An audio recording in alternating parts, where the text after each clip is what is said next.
આજે મિત્રો મેં મારી લાઈફનું સૌથી મોટું લેસન લીધું છે. ખૂબ જ સરસ મને શીખવાનું મળ્યું છે. તમને સમજાવું. આપણે ઘણીવાર વિડીયો જોતા હોઈએ છીએ હિન્દુ મુસલમાનના લડાઈના, આદિવાસી ને બીજી જાતની લડાઈના, પણ આજે મેં જે કિસ્સો સાંભળ્યો છે એનાથી મારું આખું હૃદય પરિવર્તન થઈ ગયું છે.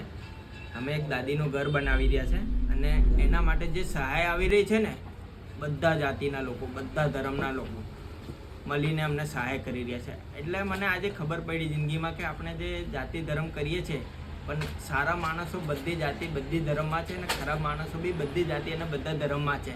જે સારા લોકો હોય છે ને તે જાતિ ધર્મ જોતા જ નથી. આજે જે દાદીનું ઘર બની રહ્યું છે એના માટે જે બી સહયોગ આવી રહ્યો છે, બધા અલગ અલગ જાતિ અલગ અલગ ધર્મના લોકો છે. આ જોઈને મારું એકદમ હૃદય પરિવર્તન થઈ ગયું કે આ આપણે જે વિડીયોમાં જોઈએ છે એ લાઈફ અને જે રિયલ લાઈફ હોય ને તેમાં ઘણો ફરક છે મિત્રો. અને જ્યારે કોઈ પ્રોબ્લેમમાં હોય છે વ્યક્તિ, ત્યારે સહયોગ આપવાવાળો કોઈ દિવસ જાતિ નથી જોતો, કોઈ દિવસ ધર્મ નથી જોતો. આ મને શીખવાનું મળ્યું છે મિત્રો. તો જે લોકોએ સહયોગ આપ્યો છે તેમના માટે ખૂબ ખૂબ આભાર છે. અને જે લોકો આપવા માટે તૈયાર છે, પણ અમે લોકોએ અમુક જણના સહયોગ રોકી લીધા છે, કારણ કે ફિલહાલ અમારું કામ કેટલા બજેટમાં થશે તે નક્કી નથી. પણ જેમને બી સહયોગ આપવા માટે કોલ કર્યા છે, મેસેજ કર્યા છે, તે બધાનો ખૂબ ખૂબ આભાર છે. અને મારું સ્પેશિયલી એક વસ્તુ કહેવી છે, જે લોકોએ સહયોગ આપેલો છે એમના મેં સ્ક્રીનશોટ મૂકતો છું.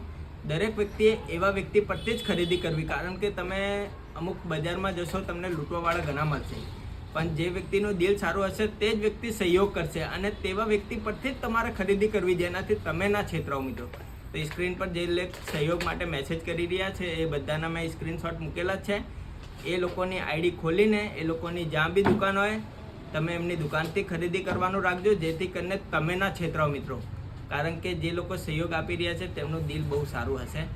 ને જે લોકો મને રૂબરૂ મુસલમાન એક ભાઈ હતા, તે બી અમારી દુકાને આવીને અમને કીધું હતું કે કોઈ પણ સહયોગની જરૂર પડે તો સંજયભાઈ એક ફોન કરજો. એ મુસલમાન ભાઈ માટે પણ ખૂબ ખૂબ આભાર છે.